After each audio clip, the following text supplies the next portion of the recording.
I'm going to show you how to make REST API calls to Aria Automation. Let's get started. Hi everyone, I'm Watrous from VVork. If this is your first time here and you want to learn about automating, programming, and monitoring in VMware environments, you're in the right place. This is part 9 in a 10-part video series in which we're exploring how to make REST API calls. In parts 1 through 8, we took a generic look at how to make REST API calls. But now, in parts 9 and onwards, we're going to take a look at specific VMware products. In part 9, we're going to be taking a look at how to make REST API calls to VMware Aria Automation. Imagine, if you will, you did a deployment, but you did it months ago, and now you've forgotten what sort of resources were included in that deployment. That deployment might have one machine, it might have multiple machines, there could be disks, there could be load balancers, there could be networks, there could be security groups, there could be configuration management settings. There are all sorts of different resources that you can put into the blueprints that you use in your deployment. So how are you going to look up what resources exist for a deployment through the REST API? Well, to answer that question, I've created a couple of REST requests here. With the first REST request, we're going to be able to look at a deployment and find out what resources exist for that deployment. And then in the second request, we're going to learn how to do the same thing, looking at a specific resource. And when you do that, when you look at a specific resource, you're going to get even more detailed info. So that's what we've got ahead of us here. Let's head off into the lab environment.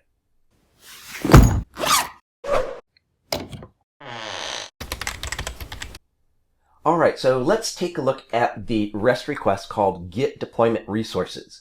In order to use this REST request, you need to have the deployment ID of the deployment that you're interested in. Just to make certain we know exactly what deployment we're looking for and what we should see in response, let's go do a little bit of an investigation here. So notice this deployment ID ends in 9 Bravo Echo Echo. If we go over into Aria Automation, and we take a look at our deployments, you'll notice that this first deployment here, called CentOS VM from API-inputs, if you look down in the status bar in the lower left-hand corner of the web browser here, you can see that that URL ends in 9 Bravo Echo Echo, which is the ID for this particular deployment. So when we run the REST operation, this is the deployment that it's going to be looking up. Just before we do that, let's open up this deployment and see what resources it has. This particular deployment has a machine resource and it has a network resource. And you might say that this machine depends upon that network.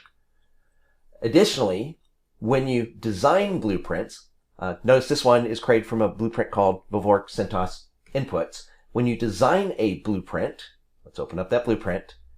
In addition to having one machine, you could drag in multiple machines.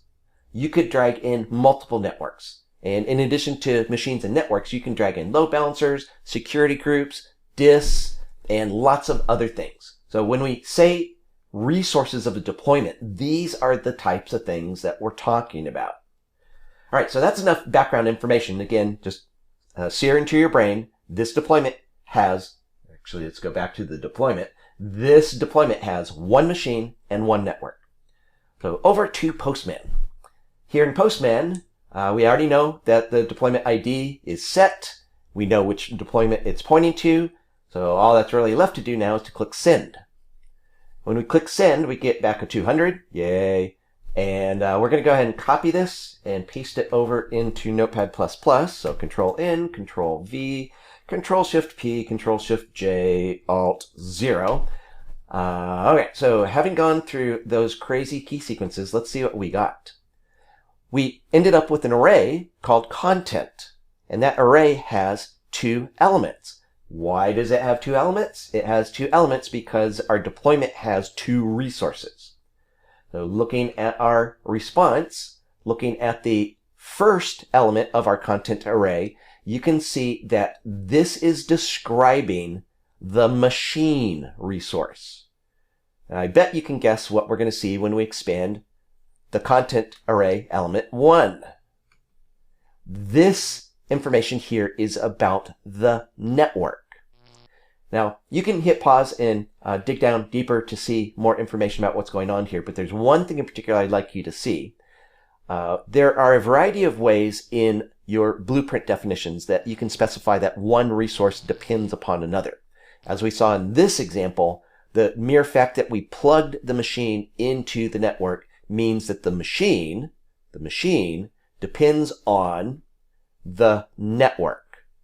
Now, there are other ways to create these depends on relationships, but that's one way that I'd like you to see. And if you want to, you can dig down deeper into each of these resources. For example, in the machine resource, we can see the cloud account that was used to deploy the machine. You can get even more information about the accounts here.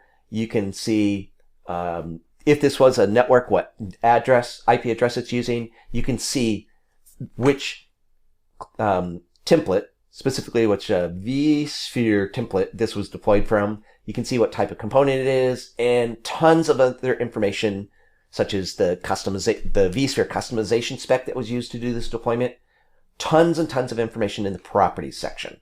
And again, that's true not just for machines, but notice that other resources such as networks also have loads and loads of information, including the net mask, the broadcast address, and all that great stuff is in here. All right, so that's the first of our 2 REST requests that we're looking at in this video. The other is called get one deployment resource. So whereas get deployment resources looks up all the resources for a particular deployment, this is going to let us look up a single resource. Now, looking at this here, you'll notice that to run this request, we need the deployment ID again, and we need a resource ID. You'll notice that I've already pre-populated the variable with my resource ID. We could go look that up in the GUI to find each of the resources, but you'll notice if you looked closely at the previous request that we have some test code.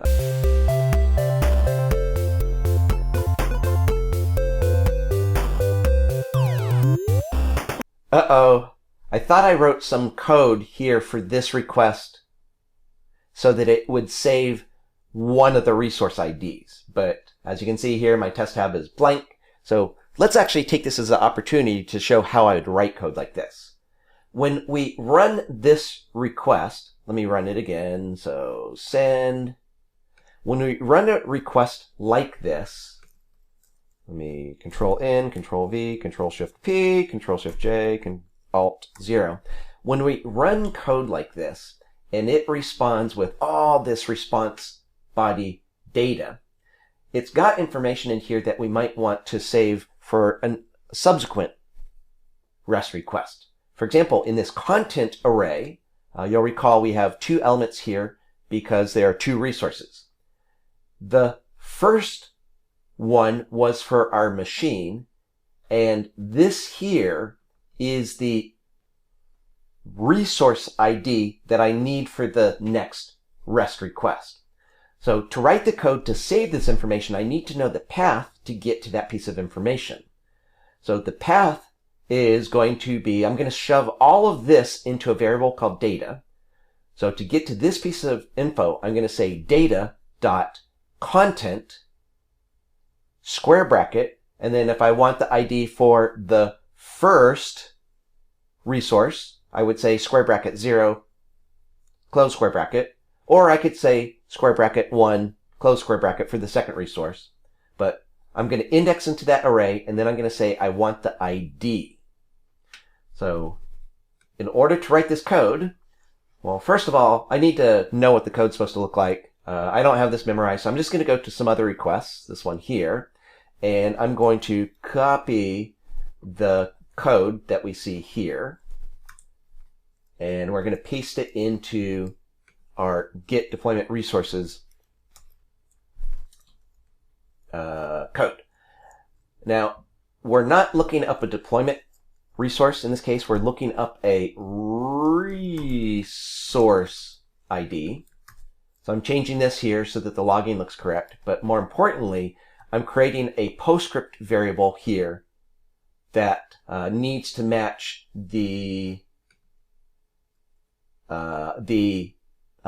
this portion of the endpoint URL. So resource underscore ID matches resource underscore ID, which is good.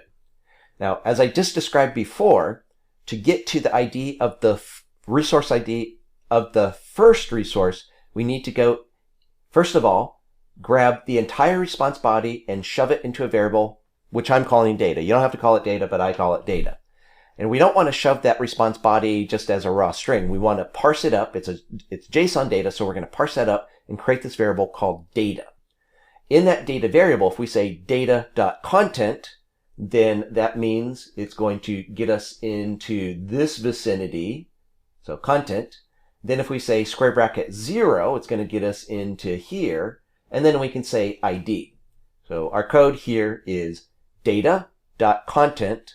Sub 0 means I want to look at the ID of the first resource, and .id is the name of the actual property that holds the resource ID. So armed with this newly changed version of this request, which I'm going to save, I'm going to once again send, and if we look at the console, you'll notice that our resource ID has been saved. So 8383 is the resource ID of, I forget, for the machine resource. All right, so with that, we can now go to our next REST request. And when we say look up information about the resource that has that resource ID, that's what we're going to get. So let's go ahead and hit send. We'll copy. I double check that I got it 200. We'll go over to Notepad++, Control N, Control V, Control Shift P, Control Shift J, Alt 0, Alt 0. There we go. So what we're getting now is information about one specific resource. That's the resource whose resource ID ends in 8383. And that resource, as you'll recall, is for the machine, not the network. We see loads of information, including that depends on information that we saw before. And once again, we have a properties section here that contains way more information than we got back in the previous REST request. So it's got the same sort of information that we got before, but you'll notice that it's got, in addition to this, there's more than this, but in particular, I want to draw your attention to this networks array that we didn't see with the previous request. The networks array gives you information about all your network connections in gory detail. And if you have any storage, such as disks, it gives you information about those disks. So again, you can get basic information about all the resources in a deployment by using the get deployment resources REST request. On the other hand, you'll get more detailed information about one resource if you use the REST request called get one deployment resource. I would encourage you to practice this in your own environment with more complex deployments.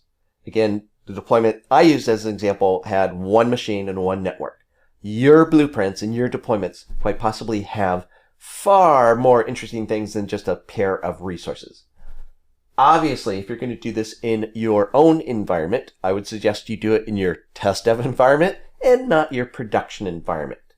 Doing these lookups that we've shown in this particular video are performing read-only lookups. We're just viewing. So in theory, you shouldn't be messing anything up by calling these REST requests. But in the spirit of making certain that you don't do a career-limiting move, make certain that as you test out these requests, or for that matter, any of these requests that we've been talking about, if you're doing it in your own environment, it'd be way better if you did it in your test dev environment rather than your production environment.